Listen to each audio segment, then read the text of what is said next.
지난 한 주 동안도, 아니 지난 2년 동안도 하나님께서 우리 교회에 너무너무 잘해 주셨습니다. 우리 12월 31일 날 어린이 뮤지컬을 보면서 지난번에도 잠깐 말씀드렸지만 아이들이 그 나이에 비해서 너무너무 잘했어요. 그 잘하기 위해서 선생님들이 수고가 많았겠다, 그런 생각을 해보면서 우리 최단신인 은서의 얘기를 안 할 수 없는데요, 난 매력에 푹 빠졌어요. 그 조그만 자리를 가지고 막 열심히 하는데 너무 잘하고, 딱 인사할 때도 보니까 옆을 딱 보면서, 그러니까 저건 가르친 대로 하는구나라는 게 보였어요. 그러니까 우리 아이들이 잘만 가르치면 무한한 잠재력이 있고 가능성이 있다는 걸 봤어요. 그러니까 우리의 문제지 다음 세대가 나빠서 부족해서 문제가 아니라는 것을 다시 한번 볼 수 있었어요. 우리 송구영신 예배와 또 모든 순서를 위해 수고하고 섬기신 모든 분들에게 다시 한번 감사를 드립니다. 두 번째로는 여러분의 기도 중에 우리 교육자 수련회를 1박 2일 동안 잘 다녀왔습니다. 저는 이제 종무식 때 설교하고, 시무식 때 설교하고, 교육자 수련회 가서 설교하고, 또 어제 권사 원래 때 설교하고, 그 연말연시에 설교할 기회가 많으면서 내 자신을 한번 점검하고, 또 우리 교회에 꼭 필요한 것이 무엇인가를 다시 한번 확인하는 그런 시간이었습니다. 특별히 1박 2일 동안 늦은 시간까지 라이프 스토리를 서로 들으면서요, 우리 새로운 교육자들이 어떠한 삶을 살았고 하나님께서 왜 우리 교회 이 시대에 보내줬는가를 알 수 있었어요. 그리고 우리가 하나됨을 경험했고, 또 우리가 먼저 본이 되자, 그런 제목으로 말씀을 나누면서 우리가 먼저 경건생활과 또 이런 모든 일에 앞장서서 모델이 되기로 그렇게 하고 돌아왔습니다. 기도해 주셔서 감사합니다. 덕분에 장례도 없이 잘 다녀왔고, 또 금요일 날 새벽 기도로 섬기신 장로님께도 감사를 드립니다. 세 번째로는 어제 권사의 연합원례가 있었어요. 두 권사가 함께 예배를 드리며 새해를 시작했는데요, 우리 예배 후에 같이 식사를 하면서 아주 기분 좋은 소리를 들었어요. 우리 옆 테이블에 88세 고령의 권사님이 이렇게 너무 젊으셔서 너무 젊다고 그랬더니 행복해서 그렇다, 기쁨의 동산교가 너무 행복해서 그렇다, 그러면서 그 이유는 담임 목사님 때문이다, 뭐 이래요. 더구나 88세 인생을 다 사신 분의 결론이 저였어요. 물론 이제 듣기적으로 하는 말이지만 감사했고, 새해부터 또 더 잘하라는 소리를 알고 또 새롭게 다짐했어요. 사실 제가 이 자리에서 좀 이렇게 바보 같은 짓, 미친 척을 하면 온 교회가 근심이잖아요. 그동안도 기도해 주신 것처럼 제가 이상한 짓 안 하도록 많이 기도해 주셔서 저 때문에 힘들어 하시는 분이 없고 모두가 행복한 1년이 되도록 기도해 주시면 감사하겠습니다. 자, 이제 오늘 제목을 한번 볼까요? 오늘 제목이 뭡니까? 예수님의 제자는 이렇게 산다. 주보를 꼼꼼히 살피시는 분들은 아마 다음 주 제목을 봤을 거예요. 다음 주 제목 한번 볼까요? 다음 주 제목은 예수님의 제자는 이렇게 기도한다. 우리가 연초에 제자도에 대해서 제자 시리즈로 한번 생각해 보려고 합니다. 오늘 이제 본문 말씀을 이제 묵상하면서 저 개인적으로도 굉장히 많은 깨달음이 있었고 또 은혜가 있었습니다. 근데 우리가 인생을 살거나 신앙생활을 잘하려면요, 질문을 잘해야 됩니다. 질문을 잘하기 위해서는 문제가 무엇인지를 잘 파악해야 돼요. 이 문제를 잘 파악하고 질문을 잘할 때 정확한 답을 찾아내고 해결책을 얻을 수 있습니다. 제가 이제 2개의 통계조사를 말씀드릴 텐데, 이 2개의 통계조사 중에 어떤 것이 더 심각한 문제인가를 여러분이 한번 판단해 주십시오. 첫 번째 통계조사는 국제투명성기구에서 조사한 내용이에요. 2017년도에 국가별 부패 인식지수에 대해서 조사를 했어요. 우리나라는 100점 만점에 54점, 60점도 안 되는 거죠. 180개국 중에 51위, 51등. 홍콩은 13위, 일본은 20위, 대만은 29위. 그러니까 우리 주변의 아시아 국가들보다도 훨씬 부패했다는 것, 또 부패에 대해서 무감각하다는 것을 보여주고 있는 거죠. 두 번째 통계조사는 한국 교회의 신뢰도, 한국 교회 신뢰도예요. 2017년 총회교육진흥원에서 조사한 내용입니다. 한국 교회에 대한 신뢰 여부를 1000명에게 물어봤어요. 그랬더니 75.3%가 신뢰할 수 없다. 1000명 중에 753명이 교회는 못 믿는다 라고 그렇게 답을 한 거죠. 이 두 개의 통계 자료 중에 어떤 것이 진짜 문제일까요?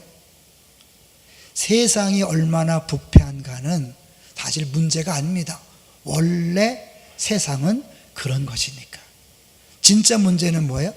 우리가 빛이라고 하고 소금이라고 주님 말씀했는데 교회가 세상이 믿을 수 없는 존재가 됐다는 것이 가장 큰 문제이죠.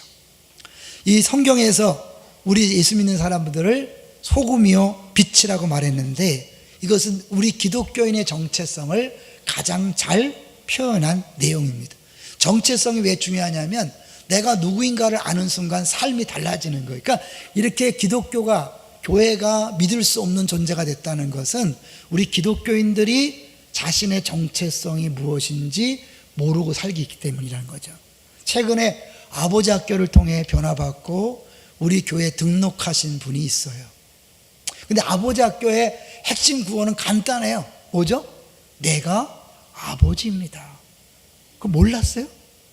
원래부터 아버지가 아버지였지만 그것을 새롭게 깨닫는 순간 내가 아버지로서 해야 될 것과 하지 말아야 될 것이 명확해지면서 삶이 변화되는 거죠. 안 변하시는 분들 아버지 학교 꼭 한번 갔으면 좋겠어요. 갔다 오시고. 또 사실은 여자는 약하지만 뭐는 강하다? 엄마는 강하다. 동일한 사람이지만 내가 여자라는 생각을 할 땐 약해요. 근데 엄마라고 자기를 인식하는 순간 자녀들을 위해서 물불 안 가리기 때문에 무서운 사람이 되는 거죠. 세상이 감당 못할 어마어마한 사람이 되는 거예요. 뭐가 차일까요?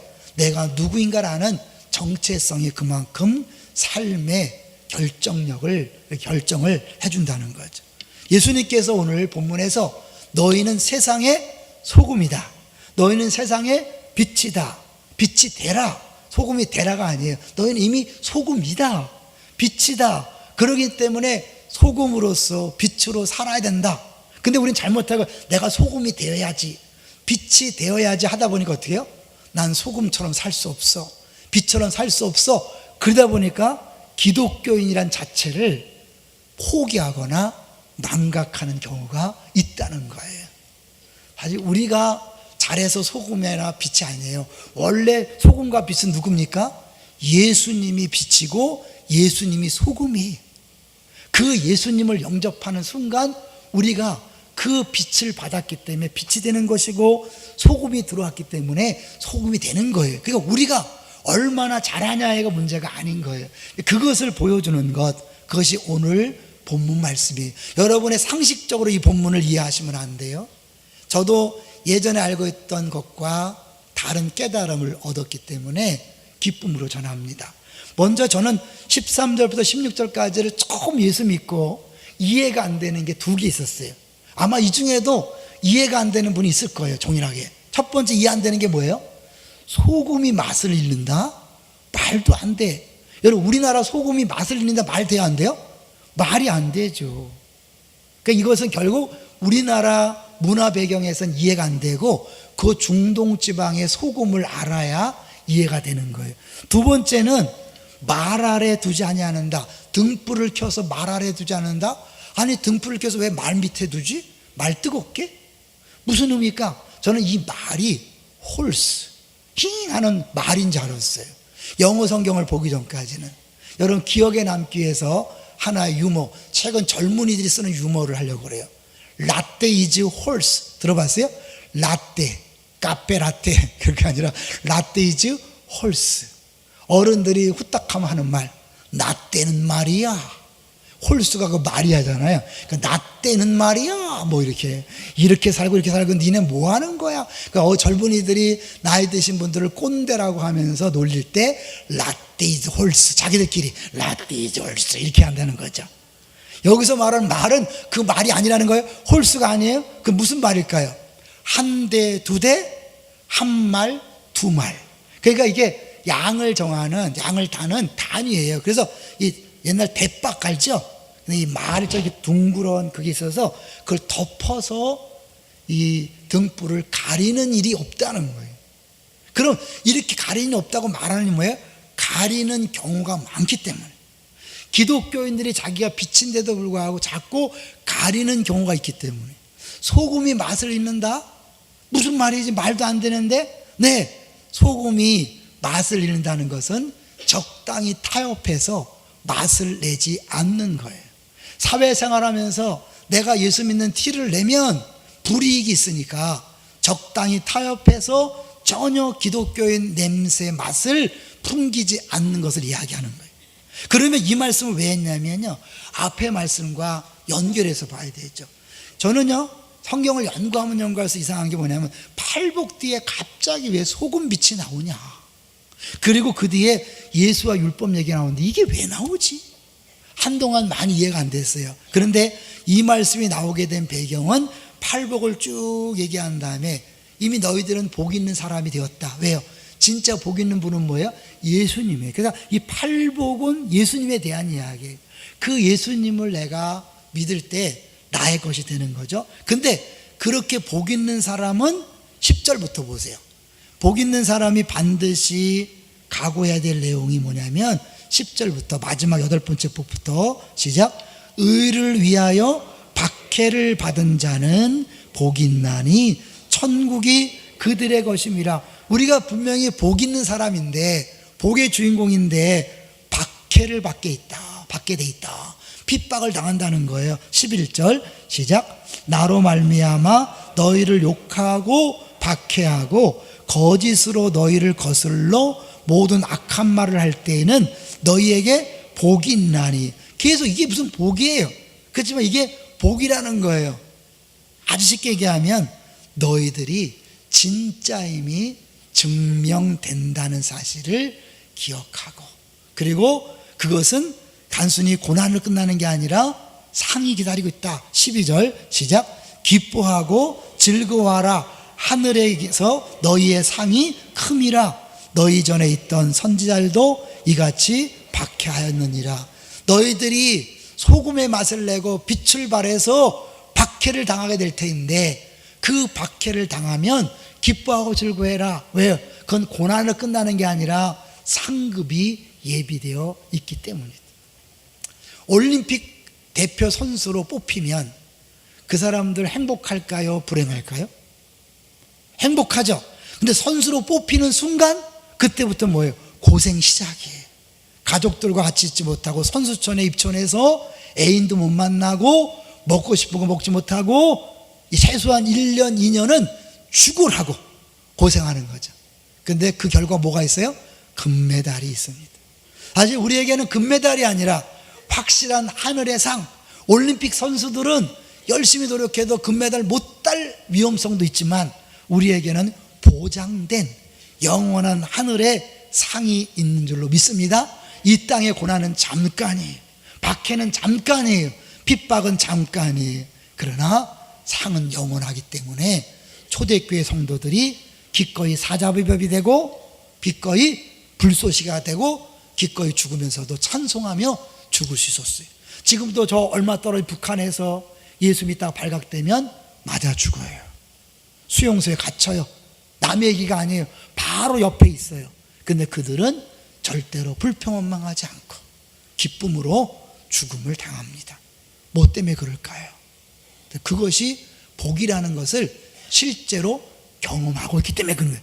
여러분, 고난을 경험해 본 사람은 그것이 고난이 아니라 그 안에 남다른 기쁨과 희열이 있다는 사실을 경험적으로 알게 되는 거예요. 그래서 사실 이 말씀을 왜 한 다음에 소금과 빛 얘기했어요? 이 핍박과 환난이 올 때 제자들이 잘못하면 핍박과 환난이 무서워서 두 가지의 도피 방법을 쓸 수 있다. 첫 번째 어떤 방법? 자기 맛을 감추는 거예요. 맛을 잃어버리는 거예요. 아주 쉬운 예로 여러분, 회식 자리에서 다 술 마시는데 나 예수 믿어서 안 마셔요. 그러면 와 박수, 오늘날에도 저런 사람이 있구나 그럴까요? 저래서 문제야. 그 순간부터 왕따가 되는 것이고, 눈치도 없고 코치도 없고, 그러려면 뭐하러 회사 나왔냐 이런 소리를 듣는 거예요. 그래서 안 들으려면 어떻게 해요? 그냥 모른 척 마시는 거죠. 아니 한 잔 더 주세요. 두 잔을 마셔버리는 거죠. 여러분, 그런 것이 사실은요 소금의 맛을 잃어버려요. 적당히 타협해서 티를 내지 않는 거죠. 사실 소금과 빛이라는 건 뭐냐면 세상이 부패했고 세상이 어두웠다는 걸 전제하는 거예요. 어둠과 부패한 것을 해결하려면 뭐예요? 똑같으면 안 돼요. 달라야 돼요. 동의하시죠? 다른 것이 소금과 빛의 특징인데 핍박과 박해를 면하기 위해서 똑같아지는, 동화되고 타협하는 것을 너희도 조심해라 그런 거예요. 박해에 대해서 예언하고 예고하신 다음에 니네 박해가 있다고 두려워하지 마라. 오히려 기뻐하고 즐거워하면서 당당히 맞서라. 그러면서 조심해야 될 것, 너희들이 만약에 소금인데 맛을 잃으면 밖에버려 밟힌다. 너희들이 타협하고 끝나는 게 아니야. 사람들이 뒤에서 욕하는 거예요. 아이고 교회 다니는 안수 집사라며. 아주 안산의 안수 집사는 술 먹는 집사로 통하더라고 아주. 여러분 거기 나가보세요. 아주 동산교회 제가 다닐 때부터, 동산교회는 아니고 다른 교회가 그러더라고. 그래서 동산교회 교인들이 나 안수 집사야 그러면 어때? 야 내가 알고 있는 안수 집사 다 마시더라. 장로들도 마시던데 너는 왜 못다가 뭐가 불났다고 안 마셔? 이런 소리 한다는 거예요. 차라리 직분이 없으면 모르는데 여러분, 직분을 뗄 수 없잖아요. 그리스도인이라는 것을 뗄 수 없어요. 왜요? 이미 소금이 됐으니까 물러설 수 없는 거예요. 나 포기하고 타협하는 순간 뭐예요? 밟히는 거예요. 여러분, 그러니까 어때? 우리는 어차피 이걸 놓치면 망신당하고 밟히는 거니까 어떻게 해요? 이제는 뭐예요? 배수진을 치고 어차피 도망갈 수 없다. 나가자. 아시겠죠? 그런 순간 세상이 달라지고 여러분에 대한 대우가 달라질 줄로 믿습니다. 많은 사람이 간증하잖아요. 처음만 이겨내면, 처음에만 거부하면, 처음에만 내가 맞을 것 구타 각오하고 불이익을 감수하면 나중에 알아서 저 사람은 원래 안 그래, 안 되는 사람이야. 제사 문제나 술 문제나 모든 문제가 그렇게 이겼다는 것을 많은 성도들이 간증합니다. 이 중에 그런 간증이 있잖아요. 그죠? 여러분, 그것을 예수님은 처음부터 경계한 거예요. 자, 그런데 여기서 또 재미난 걸 볼게요. 13절에 너희는 세상의 소금, 그리고 14절에 너희는 세상의 빛이죠. 한글 성경은 똑같이 세상이지만 원어적으로는 다른 단어를 썼어요. 쉽게 해서 14절은 세상, 그야말로 코스모스 아시죠? 꽃이 아니에요. 우주를 코스모스라고 하잖아요, 원어적으로. 그러니까 이 세상은 정말 세상인데 13절은 이 개라는 단어를 썼어요. 개, 헬라어로 개인데 이거는 땅, 흙으로 번역이 많이 되는 단어예요. 그러니까 성경에 땅, 흙은 다 개라는 단어를 썼는데 거기에 세상이라는 의미도 있으니까 세상의 소금이라 그래서 우리가 조금 오해의 소지가 있는 거예요. 근데 아까 얘기했던 것처럼 소금이 어떻게 맛을 잃는가, 한국의 문화에서는 이해가 안 되지만 그 중동에는 소금 돌멩이가 있어요. 아시죠? 소금기가 있는 돌멩이들이 많아요. 그 돌멩이들을 불 뗄 때 불쏘시개로 쓰는 거예요. 불 붙을 때 소금 던지면 어떻게 되죠? 꺼지나요? 더 난리치나요? 안 해봤구나. 오늘 가서 한번 해보세요. 불 튀면 소금 치듯 한다. 불에 소금 치듯 한다. 지옥을 얘기할 때 불에 소금 치듯 한다 예수님 말씀했잖아요. 그러면 더 뜨겁게 한다는, 불이 막 팍팍 튀는 것처럼 더 뜨겁게 한다는 거예요. 그래서 엄밀히 말하면 세상의 소금이라는 것은 뭐냐면 진흙 화덕의 소금이다. 이 동물의 똥으로 연료를 썼어요. 염소나 소나 이런 똥으로 했는데 똥이, 제가 똥했어요. 똥이 연료로 쓰면 불이 잘 붙어요, 안 붙어요? 불이 잘 안 붙죠. 그러니까 그 밑에 소금 끼 있는 그 돌멩이를 넣고 그 위에다가 그 똥을 넣는 거예요. 그러니까 우리 번개탄처럼 불을 잘 붙게 하는 불쏘시개 역할을 하는 거예요. 그것을 계속 쓰다 보면 어떻게 해요? 소금이 그냥 남아있겠어요? 없어지겠어요? 어느 날 없어지기 때문에 그때는 밖에 버리는 거죠. 근데 원래 소금기가 있고 소금인데 스스로 맛을 내지 않으면 어떻게 해요? 사람들이 밟으면서 무시하고 함부로 말하는 걸 얘기하는 거죠. 그러니까 예수님은 너희도 두려워하지 말고 그게 너희 안에서 그 소금의 맛을 끝까지 내라라고 얘기하는 거예요. 이것을 이해할 수 있는 성경 하나를 볼게요. 누가복음 12장 49절을 보겠습니다. 예수님께서 내가 땅에 불을 던지러 왔다 그랬어요. 누가복음 12장 49절. 예수님이 무슨 화평을 가지러 온 게 아니라 불을 던지러 왔다. 이게 무슨 말일까요? 누가복음 12장 49절 같이 읽어볼까요? 시작. 내가 불을 땅에 던지러 왔노니 이 불이 이미 붙었으면 내가 무엇을 원하리요. 이 땅도 그냥 땅이라고 하면 어떻고, 땅이 그 자체가 뭐냐면 결국 거기 그 진흙 화덕에다가 불을 던지는 것처럼 그렇게 했다는 거죠. 근데 그 50절 넘어서 51절 보세요. 그 결과가 어떻게 됐냐? 51절 시작. 내가 세상에 화평을 주려고 온 줄로 아느냐? 내가 너희에게 이르노니 아니라 도리어 분쟁하게 하려 함이로라. 예수님이 오심으로 이 땅엔 평화지만, 기뻐하심을 입은 사람들에겐 평화지만 세상에는 결과적으로 분쟁이 벌어진 거예요. 예수 믿는 사람과 안 믿는 사람과의 갈등이 가정마다 벌어지는 거예요. 이 중에 우리 중에 예수 안 믿는 가정에서 처음 예수 믿은 분 있죠? 어땠나요? 예수 믿는 순간 한 집에 두 개의 신이, 종교가 존재할 수 없다. 전쟁이 시작되는, 그건 당연하다는 거예요. 자, 이 52절 시작. 이후부터 한 집에 5사람이 있어 분쟁하되 셋이 둘이 셋과 하리니 53절. 아버지가 아들과 아들이 아버지와 어머니가 딸과 딸이 어머니와 시어머니가 며느리와 며느리가 시어머니와 분쟁하리라 하시니라. 모태신앙은요 잘 이해 안 돼요. 제가 인천에서 부목사를 있을 때 그 담임 목사님은 모태신앙이야. 동도교회 장로님 아들이거든요. 그러니까 이 말이 이해가 안 되시나 봐. 다르게 해석하더라고요. 나는 이 말을 보는데 우리 집의 이야기니까. 내가 예수 믿고 우리 아버지가 암에 걸려서 죽게 되었을 때 구슬에서 났어요. 무당이 막내 아들이 계속 교회 나가면 당신 죽는다. 그때부터 우리 집 난리가 났어요. 저는요, 아버지를 택할 것인가 교회를 택할 것인가 고민을 하기 시작했어요. 여러분, 우리가 예수 믿는 순간, 소금이 되는 순간 우리가 가는 곳에 분쟁이 일어나는 거예요. 왜냐하면 이게 빛과 연결이 되는데요, 결국 예수님이 빛이잖아요. 내가 빛으로 왔다. 근데 빛으로 오신 것을 환영했어요? 사람들이 싫어했어요? 왜 싫어했죠? 빛이 오니까 어둠이 드러나는 거예요. 거짓이 드러나는 거예요. 정체가 드러나는 거예요. 아주 쉽게 할게요. 우리가 빛된 행동을 하잖아요. 그럼 옆에 사람이 불편해요. 아주 가깝게 우리 교회 앞에 건널목 아주 우리를 시험 들게 하는 거예요. 신호도 길어요. 급해 죽겠는데, 그죠? 교회 늦었는데, 예? 아슬아슬 1분 전에 왔는데 신호가 안 떨어져. 그래서 빨리 오고 싶잖아요. 그런데 누가 또 폼 잡고 있으면 어떻게 해요? 못 지나가죠. 같이 막 지나갈 때는 아무 문제가 없는데 한 사람이 또 서 있으면 뭐 아줌마들은 막 지나가더만, 예? 거리낌없이. 그렇지만 누가 서 있으면 못 지나가요. 차도 몰고 가다가도 신호등에 어떤 차가 딱 서 있으면 못 지나가요. 막 지나가면 같이 막 지나가야죠. 그런 거예요. 우리가 빛으로서 우리가 빛을 비치는 순간 그동안 마구 죄를 짓던 사람이 드러나니까 불편한 거예요. 그러니까 예수님 올 때 어떻게 해요? 어둠이 미워했다. 그러니까 뭐예요? 불 꺼버려! 뭐 이렇게 되는 거죠.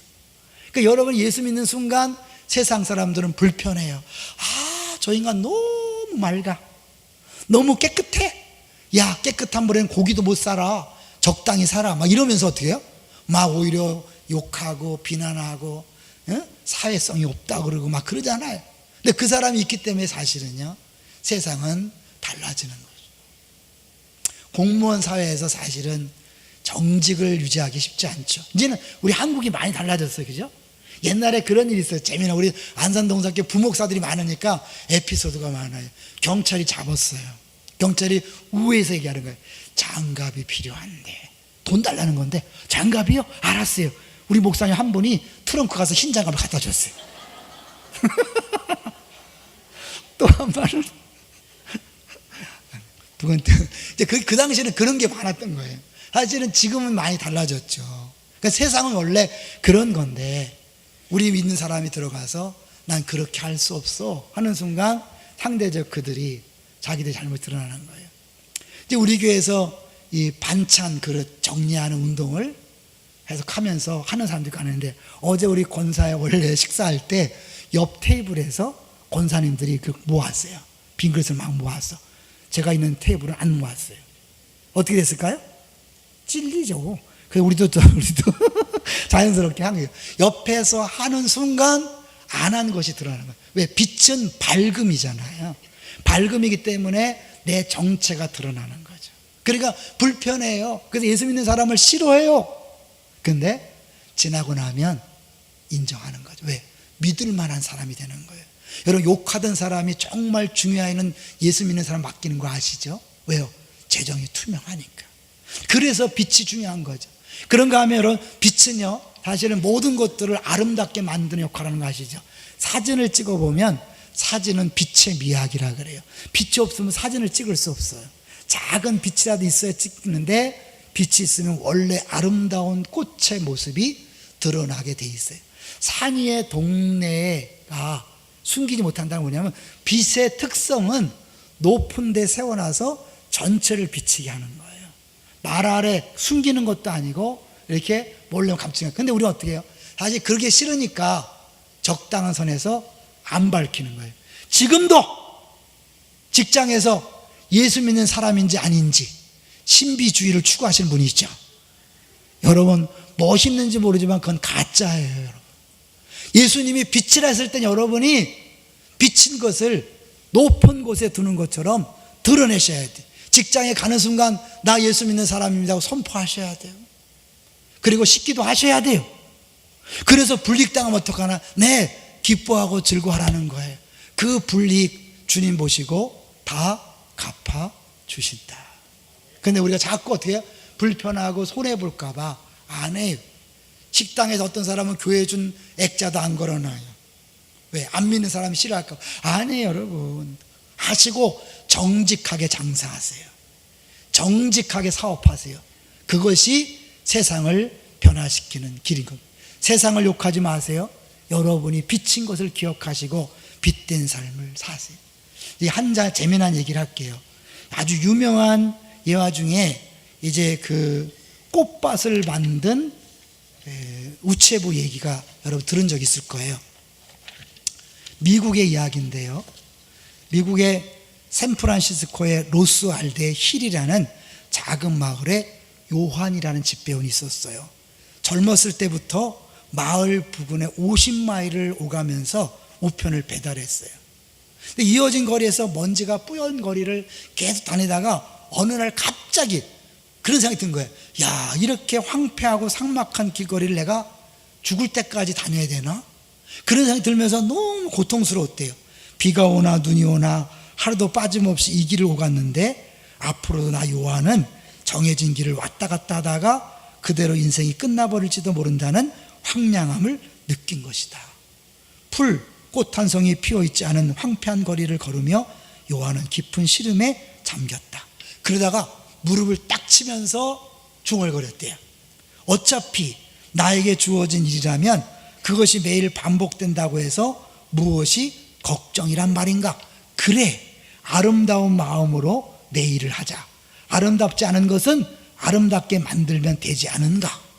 여러분, 빛이라는 것은 아름답게 만드는 역할을 한다는 건 뭐냐면 세상이 더럽다, 왜 이런 사람밖에 없느냐, 우리 교회는 왜 이러냐, 우리 회사는 왜 이러냐 불평하는 게 아니에요. 그런 회사를, 그런 공동체를 여러분이 아름답게 만드는 거예요. 다음 날부터 주머니에 들꽃 씨앗을 넣어가지고 다녔어요. 그리고 배달하는 중에 짬짬이 그 꽃씨를 길 옆에 뿌린 거예요. 몇 년이 지난 다음에 이제는 사시사철 꽃들이 피어있는 꽃길을 달리며 우편 배달을 했다는 얘기예요. 그 개인만 기뻤을까요? 그걸 지나가는 모든 차량과 모든 사람들이 얼마나 행복했을까요? 환경을 탓하는 게 아니에요. 기독교인은 한국을 탓하고 안산을 탓하고 사람들이 썩음을 비판하는 게 아니에요. 그건 자기의 정체성을 모르는 사람의 이야기예요. 정체성을 아는 사람은 그 더럽고 추하고 부패한 세상을 내가 어떻게 변화시킬까? 라는 것들을 생각하며 기도하는 사람들인 줄로 믿습니다. 여러분, 그게 빛과 소금인 우리의 정체성이라는 거예요. 이걸 모르면 그냥 눈에 보이는 대로 비판하고 원망은 잘할 수 있어요. 그건 누구나 할 수 있어요.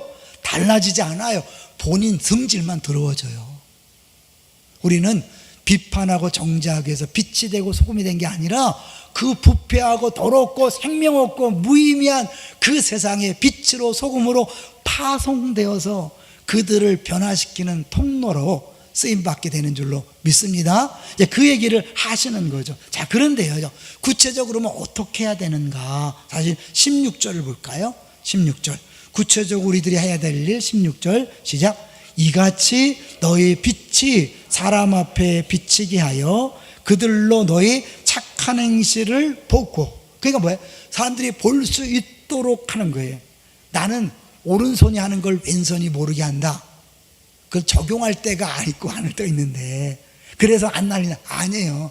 성경은 빛은 의도적으로 그들에게 볼 수 있게 하는 거예요. 그렇다고 일부러 자기를 티내는 게 아니라 그들이 보고 배울 수 있도록, 깨달을 수 있도록, 와, 저 사람은 왜 저렇게 하지? 알고 봤더니 하나님 믿는 사람이래. 알고 봤더니 예수 믿는 사람이래. 그렇구나 라고 되는 거예요. 자, 그런데요, 그걸 보고 결과가 뭐예요? 너희 아버지께 영광을 돌리게 하라. 우리가 영광 돌린다는 말을 많이 쓰지만 제가 정의를 말씀해 드렸어요. 여러분 정의를 하실 수 있어야 돼요. 영광 돌린다는 게 뭐라고요? 하나님의 본질을 드러나게 하는 거예요. 하나님이 어떤 분인가를 드러나게 하는 것이 영광을 돌리는 거예요. 하나님의 본질은 사랑이에요. 그 용서를 드러나게 하는 것. 아주 쉽게 얘기하면 착한 빛을 비친 행실은 다른 사람을 용서하고 사랑하는 것을 보여주라는 거예요. 팀 켈러 목사님이 영국에 가서 강의를 한 적이 있어요. 영국은 이미 기독교 사회가 아니에요. 거기는 성탄 추리하면 법에 걸려요. 캐럴송 부르면 안 돼요. 티내지 말라는 거예요. 그래서 오히려 기독교가 소수가 되는데도 다른 사람 마음에 모슬렘교가 더 많아도요, 기독교 계속 박해를 받는 거예요. 거기 초청받아서 그분의 요지는 그거예요. 여러분, 기독교인이 소금이다. 소금이란 자체는 세상과 달라야 한다. 그래야 기독교가 세상을 변화시킬 수 있는데, 당신들은 기독교가 뭐하냐 그러면서 정말 중요한 소금으로서 다른 점을 이해하지 않는 것은 못습니다. 그러므로 기독교가 다름을 인정하고 용납해라, 그런 얘기하면서 아미시 공동체 얘기를 했어요. 아미시 들어봤어요?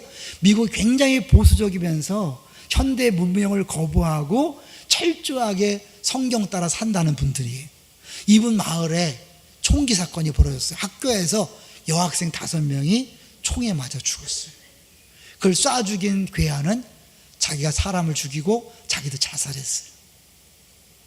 그 미망인 남겨진 부인과 아이들 셋, 그 집에 이 아미시 공동체 사람들이 찾아갔어요. 자기 아이들이 죽었기 때문에 원수라고 해도 부족한데 찾아가서 우리는 당신의 남편을 용서한다. 당신들 힘들지 않느냐, 용서를 선포하고 오히려 사랑을 이야기했어요. 그리고 그 살인자의 장례식에 가장 많은 조문객들은 아미시 공동체였어요. 미국 사회가 발칵 뒤집혀졌어요. 어떻게 저런 일이 가능하냐? 세상은 자기 중심이고 자기 포기, 자기 희생이 없고 자기를 드러내고 자기를 지켜라. 그런데 어떻게 저게 가능하냐? 왜? 용서라는 것은 자기 포기고 자기 희생이잖아요. 어떻게 연구를 한 거예요. 사회학자들이, 안 믿는 사회학자들이 연구를 했어요. 그리고 책까지 냈어요. 그런데 그 요지는 뭐냐면, 저들이 저렇게 용서하고 사랑할 수 있는 근거는 예수 그리스도의 십자가 희생 때문이다. 왜냐하면 예수님 십자가가 뭐예요? 하나님이 우리가 원수 되었어요. 우리가 원수에 하나님 막 욕하고 비난하고 하나님 있으면 나와보라 그래 막 함부로 말했던 원수인데, 원수기 때문에 하나님 우리 심판해도 괜찮은데 심판하지 아니하고 자기 아들을 보내서 이처럼 사랑하자. 자기 포기, 자기 희생의 결정판이 십자가잖아요. 그것을 통해 자기들이 구원받았음을 아니까 그 용서받고 사랑과 긍휼을 경험한 것이 실제로 느껴지니까 자연스럽게 그들의 문화는 용서하는 삶이 된다는 거예요. 억지로 용서하는 게 아니라 날마다 그 십자가의 희생과 포기와 사랑을 날마다 묵상하면서 자기들도 동일한 삶을 살게 되었다. 그것이 아미시 공동체의 용서의 기초라는 것을 알게 된 거예요.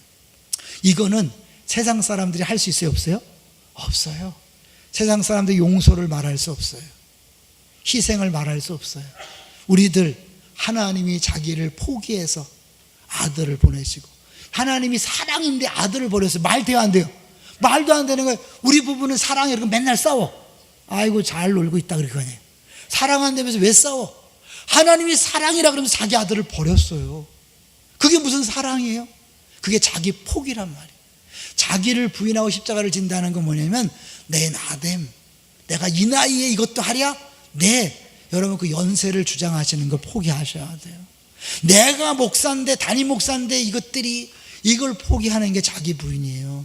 내가 누군데 아버지인데, 그럼 뭐든지 교회 내에서 분쟁과 다툼이 뭐예요? 내가 누군데잖아요.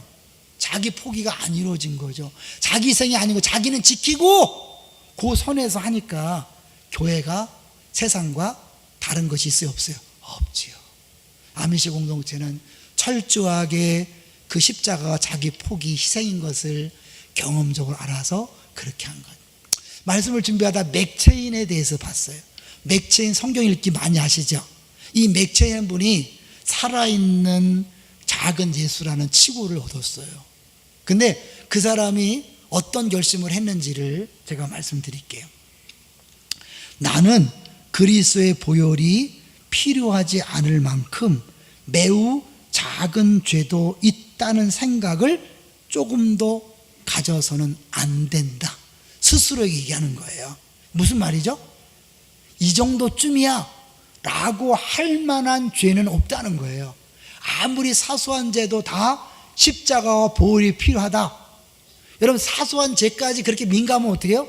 우린 지금 이 시간 예배를 드리면서 여러분 안에 있는 잡다한 생각들이 들 때마다 주님 난 이렇게 죄인입니다.